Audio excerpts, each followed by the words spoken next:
Check, check, check, check. Yun oh. What up mga pamangkin? Welcome back dito sa aking reaction video. Pero bago yan, bati muna tayo. Shoutout sa Pupu R&R Black Manila. Yun, itong suot ko ngayon, Black Manila. Maraming salamat. Hypebeat, Pulo Rap Battle League sa mga naghahanap ng liga. Welcome na welcome kayo sa liga ko. At August 17, meron kami sa Branded. August 31, yan, abangan nyo. Meron kami dyan sa Circa Bar. September, walang pulo sa September. October, yan. Semifinals, November, kontra freestyle event. Pure freestyle kasi gusto ko magkaroon ng isang event ng pulo na freestyle. Kasi kung papasok ka sa battle rap o hip hop o rap, para sa akin dapat marunong ka mag-freestyle. December, Armageddon. Yun, sabay ng Christmas party ng pulo. At bati na tayo. Itong babasahin ko ay galing sa Shernan vs. Six Threat reaction video. Tito, pa-request ng Apex versus Smaglas. By the way, nakita ko my demo ng pigar-pigar, naglaway ako, shit. Request kasi ng asawa ko yon kasi yung asawa ko nakapunta sila sa Pangasinan dati, nakatikim ng pigar-pigar. Hindi ko alam lasa noon, hindi ko alam kung anong pagkain yon. Nag-search lang ako at inalam ko at ayun, okay naman daw. Kalasa naman daw, sabi ng asawa ko at nagustuhan niya ang luto ko ng pigar-pigar. Pero masarap siya, tinikman ko, masarap. Luto ko yun, puta. Battle ka na ulit, Tito Shernan. Nakakamiss mga battle mo sa flip top na may konsepto. Pa-shoutout sa pinakamamahal kong asawa na si Jermaine. More power, Shernan. Saludo sa grind mo sa buhay. Maraming salamat. Ganyang Shernan sana pag may laban ulit. Tito, pa-shoutout sa asawa ko, Alma Bayaka, at sa dalawa kong anak, Ivern at Maiko ng Tayog, Pangasinan. Apex versus Shernan. Salamat, idol. Damn, the most unbiased opinion about politics na narinig ko ngayon. Salute to that. Okay. Always watching from Capiz. Boss, pa-shoutout. Buen Biyahe family. Hello, Idol Shernan. Pa-shoutout naman po ang page namin. Marbs, ano? Hindi ko, okay. Pa-shoutout Tito Shernan Desa from Riyadh, Saudi Arabia. Yeah! At ayun, ang gagawa natin na reaction video today ay Mot versus Krega. Ahon 10. Let is go! Non-tournament battle, tig 2 minuto dapat, 5 hurado, pakinggan natin, Ahon 10, Krega. Oh, check. Hindi naman talaga ikaw ang aking makakalaban. Kasi unang-una, ayaw mo ako maging kalaban. Bakit? Natatakot ka bang makipaghulaan ng letrahang pahalang, pakanan o kaliwaan? Naka-crossword puzzle pa naman ako ngayong gabi. Hindi lang to basta baligtaran. Ahon game? Yeah! Rekta na agad sa estilo niyang kada tira, banggit pangalan. Pansin niyo ba yung skemang lagi niyang pinapangalandakan? Tumot para makapagpaliwanag, yung dulo hinahabaan. Kaya pala mot to light, kasi yung pagbigkas pang matagalan.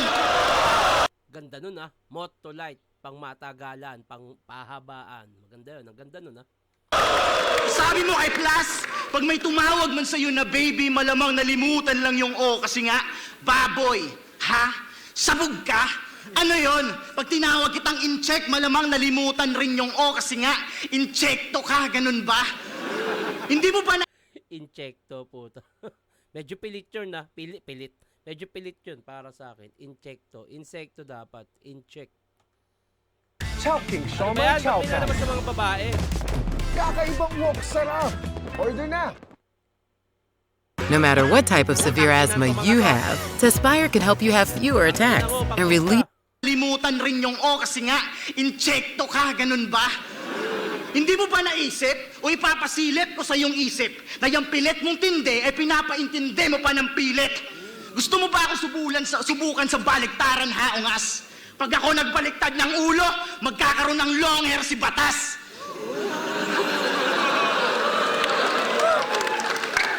Ganyan ako magbaliktad. May kasama yung biswal. Ikaw pag nagbabaliktad ka, binabaliktad mo lang literal. Gaya nung balakid, di kalab, yung undas, sad, no? Tapos pag hindi kayang baliktarin yung linya, yung letra ginugulo. Aba, anggulo ng anggulo mo. Palindromo, anagram, parehas lang, hindi lamang. Lahat tayo naglalaro sa salita. Maski ata si Badang. Pero oo, aminado, magkaiba tayo ng ginagamit na formula. Tamang si Thomas Edison ka nga. para makapagpaliwanag ng bumbilya, inangkin mo ang ideyang hindi ikaw nauna. Naalala niyo si Notorious? Kanyang-kanya yan nagmula. Kaya usapang baliktaran, ululdi ako sa'yo na mangha. Ginaya ng bata sa pambubuli, naging Joaquin Montes na lang bigla. Pues papatikimin ko to ng solid left hook, parang si CLR nagpakawala ng kaliwa. Kaya anong mo, tangina, may muta ka pa. Left hook, parang si CLR nagpakawala ng kaliwa. Kasi, Wala ng kaliwa. pakinggan natin. Pues papatikimin ko to ng solid left hook, parang si CLR nagpakawala ng kaliwa. Kaya Ang tinutukoy niyang left hook, kaliwa ni CLR. At the same time, si CLR kasi, isa sa magaling gumawa ng hook o chorus sa kanta. Okay. Papatikim ko to ng kaliwa, parang nagpakawala ng left hook si CLR. Okay. Okay. Okay lang para sa akin, okay lang. anong mo, tangina, may muta ka pa. Di ba may kasabihan tayo na habang maikse pa yung kumot, magtiis muna na mamaluktot? Para sa akin hindi. Sobrang ikse ng pasensya komot, babadibag kitang nakapaluktot. Ako yung regalo mo ngayong taon. Sinigurado na ni Arik na rapper to na may laman. Pero hindi mo basta-basta mapupunit pagkat ginto ang sisiglan. Kung babahaman ng bara dito, barko lang lulutang pagkat pinaghandaan tamang barko ni Noah to. Sa sobrang hayop sa laman. Ikaw, lumalabas pa yung dila pag nagpapatawa. Mukha namang umiiyak pag nagseryoso. Pues pasensya ba ya? Wala akong respeto sa ordinaryong katulad mo. Ito ay selebrasyon. Tuwing matatapos ang taon, ikaw yung candy na tinapon, pinulot ko at ninuya. Pagtapos, tunawin ng aking laway ay agarang dinura. Pamperya yung paglalaro mo ng apoy boy, kayang apulahin bawat buga. Pakitang tao lang yung init mong dala. Di nakakapaso sa balat. Pero, espesyal kang bata ka. Kasi kahit anong gawin mo, hinahayaan ka ng mga tao. Special child nga eh. Sabi nung in-check, maswerte sa negosyo. Kaya pala mot, kasi wala stick sa kapitan. Parang batang hindi tinalaban ng cytotech at portal. Oo, kulang ka din sa kromosoma nung pinutok ka. Mukha ka lang in-check, hindot ka, pero mongoloid ka, ano? Nabulilyaso na ba, standing mountain zero? Kaya ngayon humanda sa pag-upo. Ano mo yung gugulahan na kung sinong bubuhat ng bangko. Paano ba naman? Nagkaonsehan sa aming pagtatagpo. O 11 kasi takot niya madagdagan ng unang talo yung panalo mong 10. Sabi niya sa akin, 32 lines lang, Rex, 2 minutes. Panoorin mo laban ko kay Batas. Gago, pinanood ko, lagpas ka ng 3 minuto doon, ungas. Sigurista tong bata nyo, ayaw magpatalo sa pang-iinsulto o talagang porsigido kasi may pamilya na. Kaya pala, di nakapagtataka, isa kang batang ama kasi ang bata-bata mo pa, magulang ka na. Kaya ngayon, patunayan mo sa akin, di ka lalagpas ng 2 minuto. Galawang mandurugas to. Nasa Silya Electrica ka ngayon. Bilang na oras mo. Technical, lyrical, maangas. Okay. Painggan muna natin si Mot. Let's go!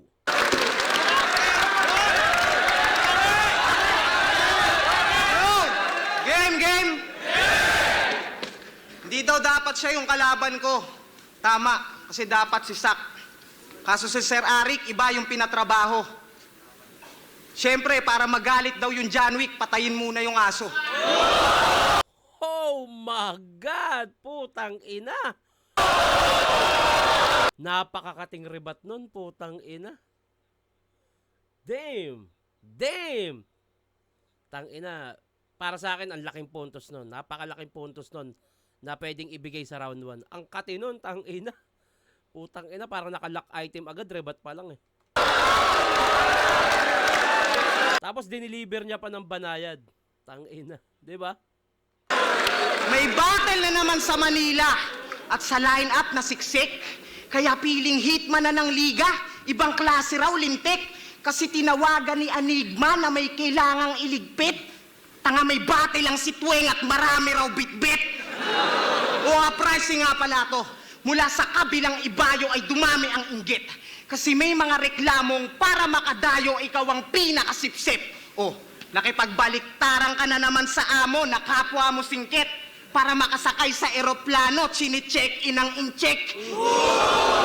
Pero yung grupo nyong uprising, mga kabilang natatangi. Kaso kung usapan ay galing, mukhang hindi ka kabahagi. Pero alam mo ba kung bakit naisipan kang isali? Trip na trip lang talaga ni Arik, mga pormahan pang bagani. Kaya nga ang nangyari sa Flip-Top headquarters sa hinatak. Si Plasma wala ng trabaho, siya na yung bagong tagabili ng alak. Tila naging ampon sa kampo para uprising ng matawag. Kaso parang pokpok lang ng sundalo, ginawa kang bit sa barracks. At ako'y nagsaliksik pa tungkol sa'yo. Bad trip? Kasi pinakinggan ko mga kanta mo. Awit. Yung mga paksa mo, ang deep. Kaso ang sagwa mo mag-spit. Sobrang offbeat, malabong mag-hit. Yan yung tipong di nahahabulin kahit nakaw yung beat. At ano kung malalim ka sa wika pare di ka pa kompleto. Walang saysay ang mga linya kung di ka sumasabay sa tiyempo. Kaya pag nag-rap mas nakikita yung pagka-prom dineto na tila ligaw nga sa Maynila kasi pawala-wala sa metro. At ako'y magsisingit lang na kwento. Puta napansin ko lang. Sabi niya kay Invictus, kakaisip kay Barito, baka bumangon si Rico yan. Tanginang estilo yan. Pinilit mo yung Barito sa Bareto, kahit di na magkahango. Yung punto mo ang labo, nag-aaway-away na nga yung pamilya, ba't ginugulo mo palalo? Tangina! Woo! Damn! Mga barang hindi na kailangang i-replay o ay paliwanag pa pero napakabigat ng pagkaka-set up pati yung punchline. Hindi na kailangan pang mag-research. Alam mo agad, gets mo agad. At hindi siya mababaw, mabigat siya, putya. Makapag-wordplay lang, punyeta. Talagang pilit yung letra. Tipong tropa niya si Juan Tamad at Harlem, yung schizo, friend niya. Kahit sa bara, walang lohika. Kaya iniiba yung porte niya. Sinusubukan magkomedya, kaso lang mas kumukorne na. Dating sa Vice naglalagi, ngayon sa jokes biglang liko. Kaso naging iskastakli, puta sablay nung nagbiro. At alam niyong food trip lang to sa akin kahit di na ako tumudo. Madali lang din tunawin, dadaanin sa Malboro. Saktong mababalik na sa ilalim tong sinasabing isdang oro. Kasi pagtapos kong makain ay diretso inidoro. Tangina. Ako, personally, mas trip ko yung kay Mot talaga. Hindi ko sinasabing mahina yung kay Kregap. Sobrang lakas. Kaya lang kasi iba yung lakas ni Mot. Maganda yung pagkakakonstruct para sa akin. Maganda yung punchline. Talagang tumatama kay Krega. Smooth delivery. Mas natripan ko si Mot sa round 1. Kaya yon, round 1 para sa akin, Mot.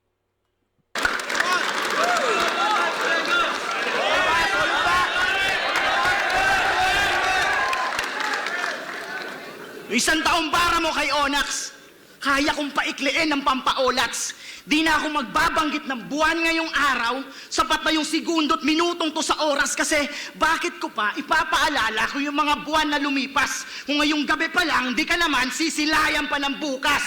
Keso, siya daw yung pinakamahusay na magtrabaho noong nakaraang taon. Kaya nararapat na daw siya tumanggap ng bonus. Aba talagang palkops na modus. Eto USB, unlimited shit na boduts. Kasi sino ka ba sa tingin mo? Santo? Kasi maraming deboto. Tama, sa pa-inosente mo mukha ka ng santo. Kasi maraming deboto. Bastos ka kasing bata ka. Porket may pangalan na. Puro kwarta, kesyo pera, schizophrenia, galawan niya. Alam mo bang nababad trip si Enigma? Sa mga MCing katulad mo? Simula kasi nung nagkapangalan to, naghari-harian para magkaroon ng titulo. Kesyo siya daw yung Benji Paras ng Liga. Rookie of the Year plus MVP. Ganun ba? Pues ito'y 1992 laban sa Hinebra. Tony Harris to ng Liga.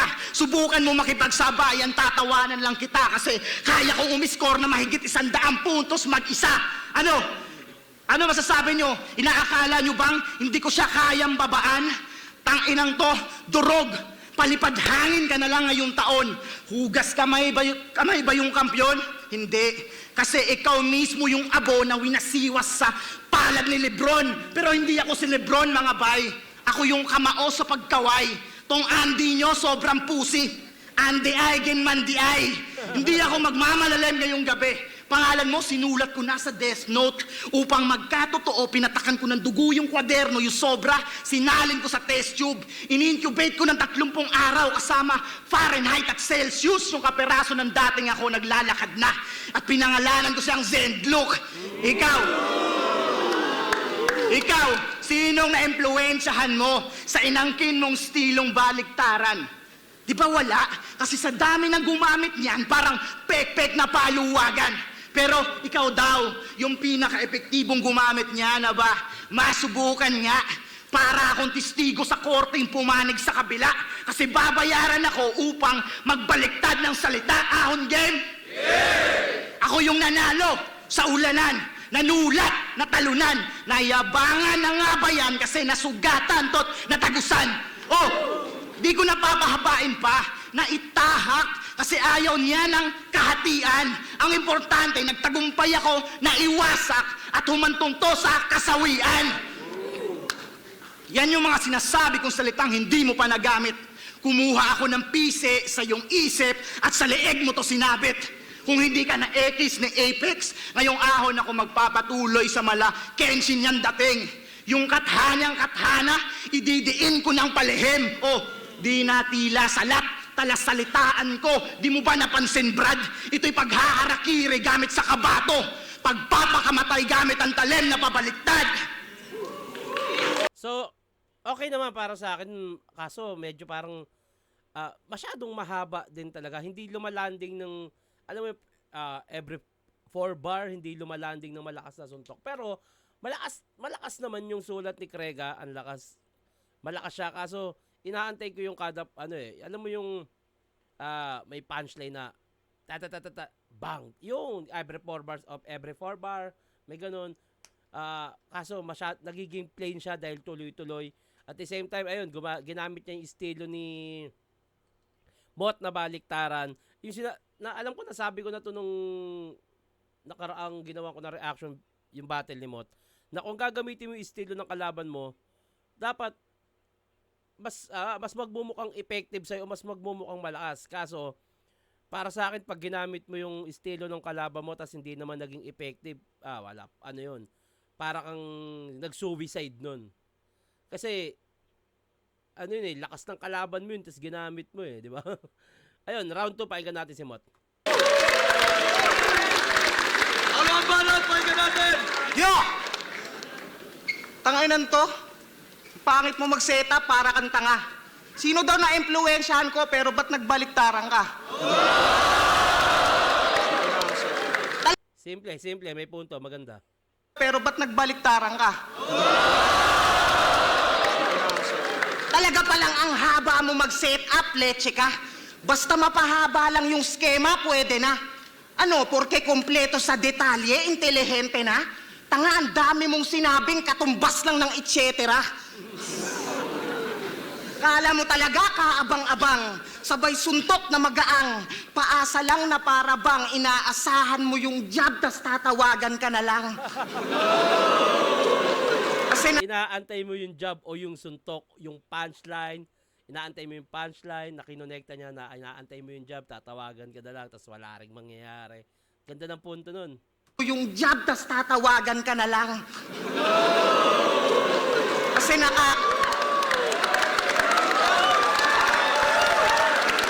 nakakaumay ka tanga. Wala namang kagulat-gulat yan sa sulat mong dala. Siya yung parang sa suntukan, mang-uupak talaga. Paunat-unat pa ang puta, manunulak lang pala. Pero ako lang ba nakapansin? Kamukha nito si Jet Li. Pangbakbakan nga siguro. Pues yung sipa ko mas deadly, legendary mga moves ko. Di ako macho at basag ulo, pero makikita nyo yung punto na panis tong Jet Li pag nilabas ko pagka-bruise ko. Oo, mala-Bruce Lee pag kumombo, tsak talsik, liliyad. Ako'y magmumukhang piloto kasi tong Jet Li lipad. Tangina, Jet Li lipad, Jet Li lipad. Tangina, itong Jet Li lipad, Jet Li lipad. Tangina. Hayop. Ako'y magmumukhang piloto kasi tong jet lilipad. Total mahilig ka sa mga terminong matalinhaga at puwetiko. Mga dimensyon at elemento, babasagin ko yung teknik mo. Gamit mga banat na diretsyo, kada sapak dama yung vertigo. Talagang talsik mula sa pwesto, baliwala na tinetermino. Talagang gulpe na matindi, yung magkabilang pisngi. Hindi ko titigilan hanggat di nabibingi. Ano na, Mr. Reference, magpaawat ka na lang sa ripire.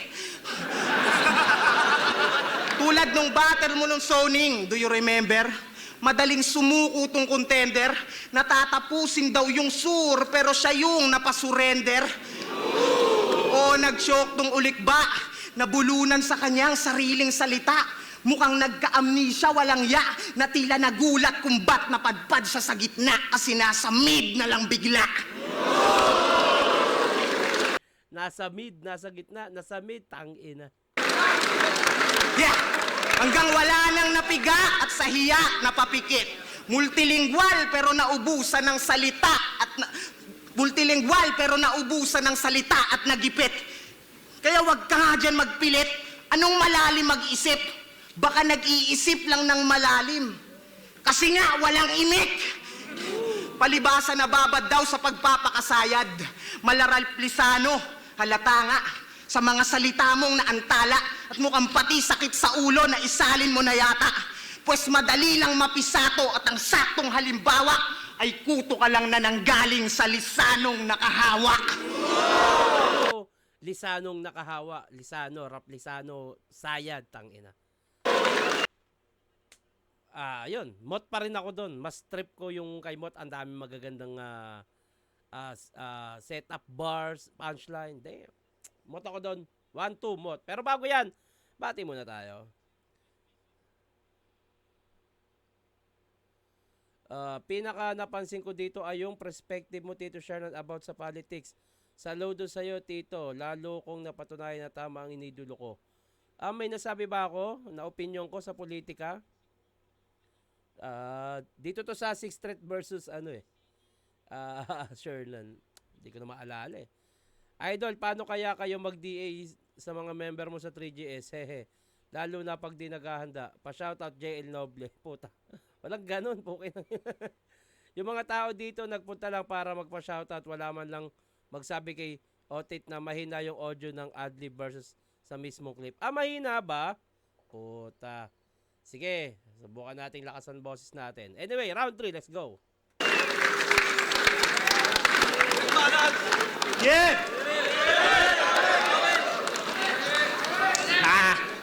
Pangatlong ikot na. Teknikalan na ba to? Tutuluyan ko na ba tong kawatan tila?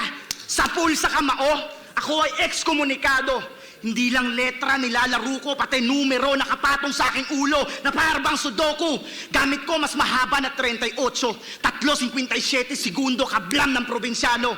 Sabi ko, mas mahaba sa 38. 3.57 kablam probinsyano. Yun ang 357 ni Fernando. Oo, dahil ako'y magiging assassinator of the year. Malagal man Rolando, pero naka-silencer. Parang Sogo ang logo, Kalawang Cypress Hill, Eric Bobo ang tono, parang uprising. Bagong hasa na bolo, oo bolo.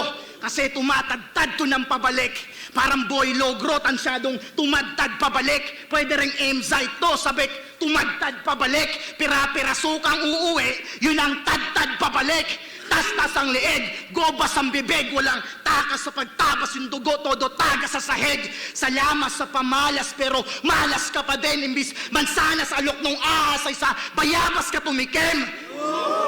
Kasi nga matigas, magaspang, di mo kayang lamunin ng buo. Mangunguya mo man pero, di mo madudurog yung buto.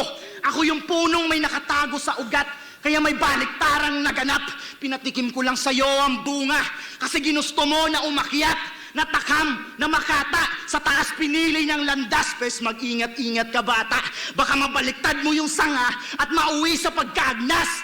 Ikaw yung kabitin yung kumatok sa pinto. Ginamit niya na naman yung baliktaran ni Mot. Hindi siya nagiging effective eh. Para sa akin, hindi siya nagiging puntos. Pag ginamit mo yung style ng kalaban, tas hindi naman naging epektibo. Nagiging kabawasan siya para sa akin. Ang di mo nais makita. Parang putok-batok sa lamang. Nakakapang-init ng aking tenga, pues magmano. Bueno. Hindi! Ako ang buena manong, kabaliktaran ng iyong pagpupunyagi. Pagkat ang insektong to'y nagpapakita lang ng refleksyon sa kanyang pagkasawi. At kahit magpakita kang muli, naganap ng paro-paro, ako yung tipo na halaman na kapag dinapuan, nakakaubo. Kaya nga sige, sihit. Lasapin mo ang hanging walang pait. Kahit sanay ka sa baliktaran, mawawala ka. Baliktarin mo man ang iyong damit. Parang dumungaw ka sa balon. Pagka panalo mo'y malabo. Kumbaga ako yung lumang poso, ikaw yung bago. Pero butas na tabo, hindi napupuno kahit gamitan na matinding puwersa tong pansalok. Mga insektong katulad mo ang tinutukoy ko sa kanta kong Unyango. Unyango, laban sa insekto, walang magkasing halos. Kadalasan pag insekto kumapit sa pader, hinahambalos. Pag unyango kumapit sa pader, kaya kong maging pader. Balik tayo sa realidad. Ahon, Gen? May dapat na ba akong sabihin para sa linyang panapos? Kasi ngayong ahon, X. X ka ngayong ahon. Mag-iisang dekada na ang liga. Ngayong ahong X kasi ahon 10, Roman number X. Ayun yung tinutukoy niya doon. Ahon X kasi X ka ngayon. Okay. Gen? May dapat na ba akong sabihin para sa linyang panapos? Kasi ngayong ahon, X. X ka ngayong ahon. Mag-iisang dekada na ang liga. Salamat, Enigma. At welcome sa mga bagong dating. At ikaw, Mot, X ka pa din kahit na anong gawin. Kasi tandaan nyo na ang letrang X ay X kahit pa baliktarin. Didikdikin ko pa doon ng pino hanggang sa madurog na sagad. Tung may weather ng baliktaran, umakyat sa leeg kanyang bayag. Nakiki-head and shoulder din yung galawan, panay ilag at salag. Pagtapos ko dito sa pabida, sa kontrabida na agad. Kinuhulat mo si Price Tag. Anyway, Mot, pahinga natin. Yeah! Nagbalot, pahinga natin! Last. Tawag niya sa surrogates, surugates. Para tunog lirikal yung sinasabi. Nililiteral mo yung lengguwahe. Anong tawag mo sa gate nyo, gate? Eh di pumapatol pala to sa kapatid niya na babae. Kasi Krega 8, his own ate. Kaya niya rin mag-time travel, grabe. Pag tinanong to ngayon, anong date, ang isasagot yung dati. Pero sabi, nangihigop ng lakas, espiritual. Nako, wala ngang duda. Total dun sa Jomari Espiritu, may hype kang nakukuha. Oh. Maganda yung pagkakasulat niya. Sumakto pa dun sa kinall out si Price Tag. Ganda nun. Total dun sa Jomari Espiritu, may hype kang nakukuha. Okay, Price Tag panay tira. At ang nakikita niya na sahod, ingay at intriga kasi yung linya daw pasabog. Galawang cashier ang kinarir. Shit, kapal ng apog. Para matunog yung punch, tinitira yung may barcode. Tinitira. Panay react si Price Tag ang puta.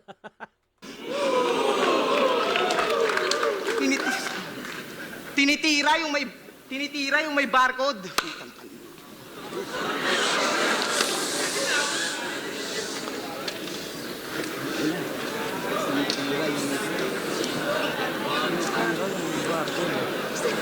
Oh, kasi gumagaan bars din pala to. Kay Balakid nakipaglamano para ipakita daw sa tao ang tamang paghawak ng gatilyo. Nakahawak sa gatilyo, siya na mismo nagbanggit. Buong palad ang gamit na sa pagkalabit. Kaya pwede niyo siyang batukan para palingunin lang saglit. Gusto mo ng gun bars sa baliktaran? Ganun ba? Anong kala mo, di yun uubra? Kasi yung tama sa akin din mapupunta.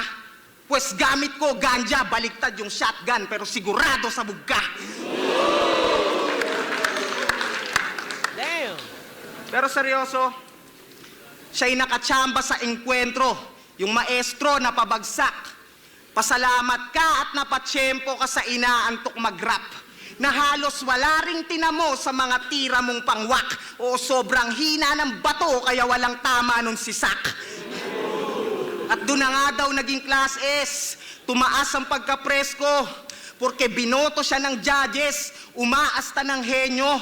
Wala namang nakuhang knowledge kung susundan yung kwento. Oo, walang silbiyang classes, tinulugan lang ng maestro. Pero piling pumalit sa pwesto, siya na daw nasa unahan. Bagong mukha ng dibisyon, sige ngayon, sa'yo na yan.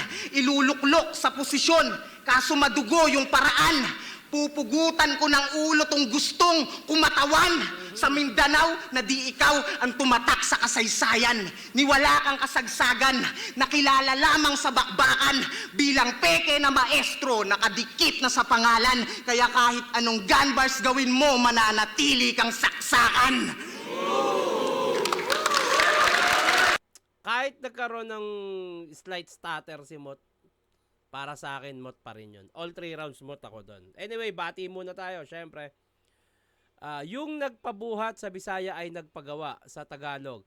So, yung punto niya siguro ay nagpagawa ng lines or something, kaya sinabi niya Pandaraya. Ayun pala yun, yung sinabi ni Sixth Threat. Maraming salamat sa mga nagko-comment pag hindi ko alam yung word o yung bars na narinig ko. Malaking bagay sa akin na malaman yung mga bagay na hindi ko alam. Salamat, nandiyan kayo. Thank you. Nakakamisyon dating Shernan kahit naka-costume pero solid yung bangabara. Salute sa'yo, Tito Shernan. Nagawa mo na reaction yung sarili mong battle without bias or pagka-bitter. Salute, yeah. Yan ang totoong MC. Sana'y matalo, sana'y matalo. Kala ko, wini-wish mo matalo ako. Sana'y matalo. Napaka-professional mo para sa akin. Thank you, bro. Solid kay Tito tong battle na to. Okay. Tito Shernan, sabi mo sa intro, Shernan vs. Lanceta. Namali ba ako? Sorry. Pa-shoutout, Scott Royal Brotherhood Marikina Alumni Association. Shoutout sa inyo. At ayun, sa mga magpapabate, huwag kalimutan lagyan ng pangalan, taga saan, i-comment nyo na rin kung sino yung gusto nyo gawa natin na reaction video sa susunod. At hanggang dito na lang to. Mag-iingat kayo palagi. Magandang araw. Mag-iingat kayo, ha.